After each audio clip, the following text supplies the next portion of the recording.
Pemimpinan Pak Prabowo, menteri-menteri ini kok malah terkesan sakar PDW, bebas bermanuver politik.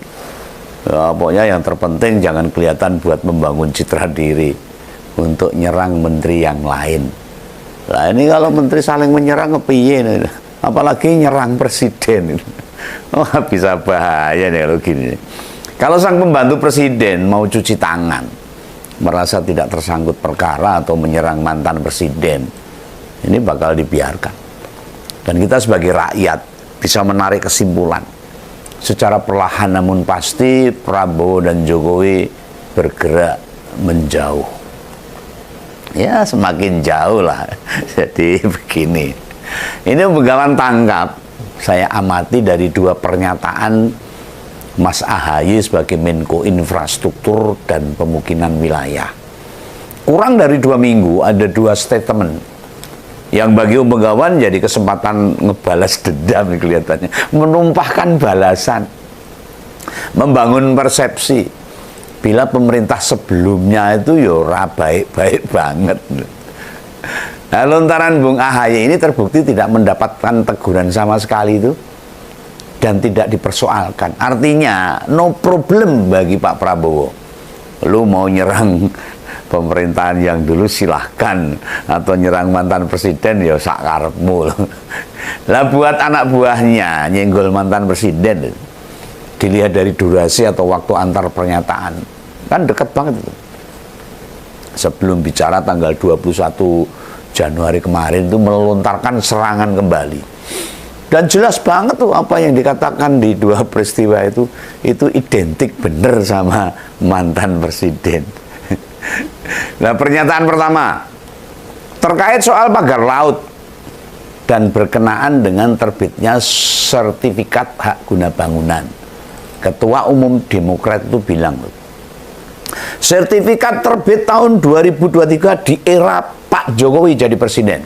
Loh, meski omongannya itu ditambahkan dengan kalimat, saya mendapatkan penjelasan itu dari Menteri ATR. Padahal kita tahu toh, Mas AHY kan sempat jadi Menteri ATR juga itu waktu kepemimpinannya Jokowi. Mengganti dalam akhir-akhir jabatannya itu. Hanya dia menjabat sejak 2024, jadi hanya sebentar lah, beberapa bulan lah, menyatakan sertifikat terbit di era Pak Jokowi. Kan bisa dimaknai Jokowi lah yang semestinya bertanggung jawab tentang kisruh corat marutnya pemagaran laut dan munculnya sertifikat hak guna bangunan dan juga sertifikat hak milik ini. Sebab kasus pagar laut ini berurusan dengan pengusaha kakap, bukan rakyat jelata. Lah kalau rakyat jelata nggo ngopo lautan itu? Kalau misalnya yang nanemi nelayan kan dia malah mengganggu nelayan itu sendiri toh. Gak mungkin, pasti itu pejabat-pejabat kelas kakap yang kalau rakyat melihat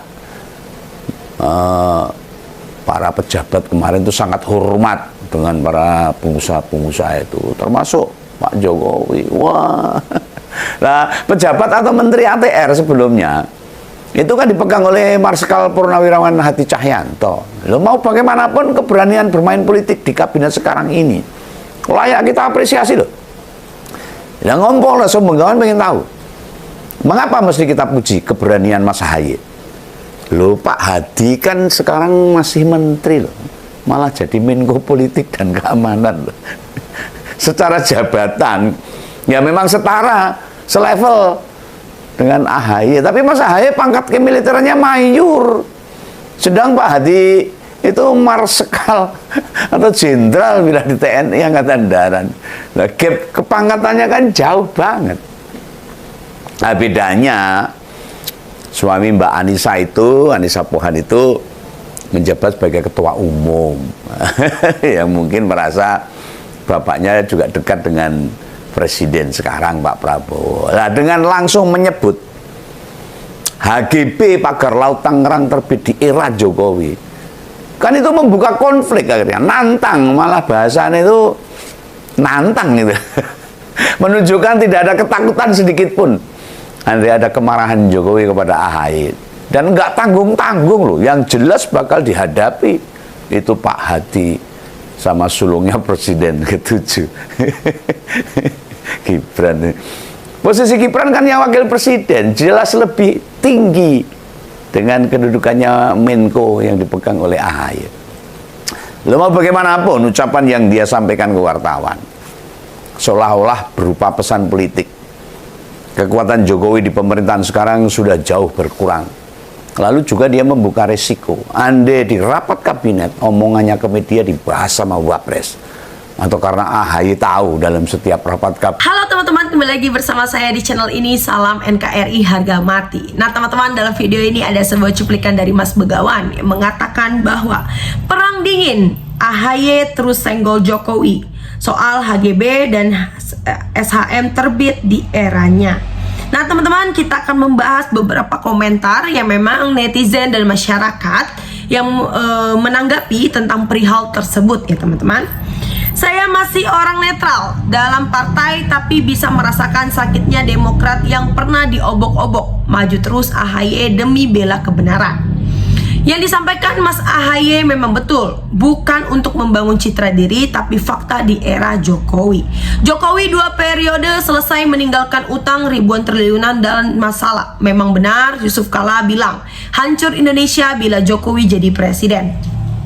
Pak Presiden Prabowo harus tegas mengambil keputusan terhadap orang-orangnya. Jokowi yang berada di pemerintahannya kalau tidak tegas, tak menutup kemungkinan orang-orang tersebut akan melakukan tindakan melawan dan membangkang terhadap pemerintahan yang sah.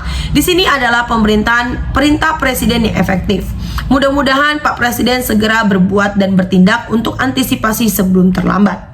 Era Jokowi tidak ada visi misi menteri, tapi yang ada visi misi presiden. Artinya setiap kebijakan setiap menteri pasti harus persetujuan Jokowi. Artinya bila ada kesalahan dalam pelaksanaan kebijakan tersebut, otomatis Jokowi sebagai presiden pada masa peristiwa itu terjadi ikut bertanggung jawab baik langsung maupun tidak langsung. Seperti diterbitkan SHGB, pagar laut di perairan Kabupaten Tangerang, Banten tidak boleh cuci tangan.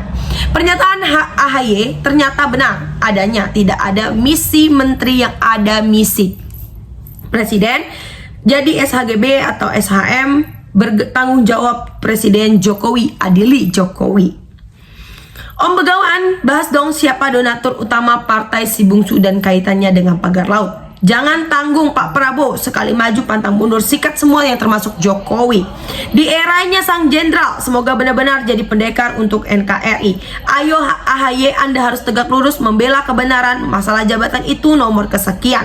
Yang penting selagi masih hidup, Anda harus membela rakyat. Kalau Anda bersikap jujur dan tegak lurus, maka jabatan yang tinggi akan mengikuti Anda.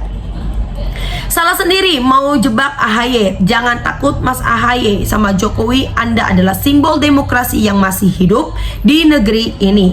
Tidak hanya Jokowi yang menyerang Demokrat terang-terangan soal Hambalak, dan juga Gibran menyerang via medsos. Di samping itu ada usaha pengambilan alih Demokrat oleh Muldoko. Muldoko adalah pejabat yang dekat dengan Jokowi. Tidak heran kalau AHY menerima tawaran menjadi Menteri Jokowi pada tahun menjelang berakhirnya Jokowi adalah strategi, semacam Trojan Horse strategi untuk siap menyerang balik kepada Jokowi bila ada kesempatan yang tepat. Dulu kita perang lawan penjajah, sekarang kita perang lawan keserakahan si Mulyono. Itu cerdiknya Pak Prabowo, menempatkan AHY di posisi Menko Infrastruktur dan Pemukiman Wilayah, yang mana soal infrastruktur tentunya menjadi pengawasan AHY. Dengan demikian, AHY punya peluang memeriksa penyelewengan pembangunan infrastruktur di zaman Jokowi. Artinya, Pak Prabowo menggunakan tangan AHY untuk menggebuk. Sementara itu kita sama-sama tahu bagaimana Demokrat terus diobok-obok, bahkan ingin dikudeta oleh Muldoko. Semua itu terjadi di zaman pemerintahan Jokowi, jadi kesempatan buat AHY membalasnya. Kalau AHY dibandingkan kepada Bapak Gibran sebagai wakil presiden yang gak seimbang. AHY ketua partai, itu pun oleh PDIP karena tidak lurus ke Bu Mega dan membohongi PDIP yang lepas di PDIP. Keberanian jelas jauh dibandingkan Bapak AHY tiap hari ketemu kader dan pengurus 2 di daerah yang lancar bicara. Memang ini persoalan Mulyono karena rakus akan kekuasaan Mulyono yang berbuat mau cuci tangan. Nah, teman-teman, sahabat-sahabat dari Bongkar TV, silakan berikan tanggapan teman-teman dalam kolom komentar ini sehingga kita dapat bertukar pikiran antar satu dengan yang lain dalam kolom komentar ini. Terima kasih teman-teman, Bongkar TV melaporkan.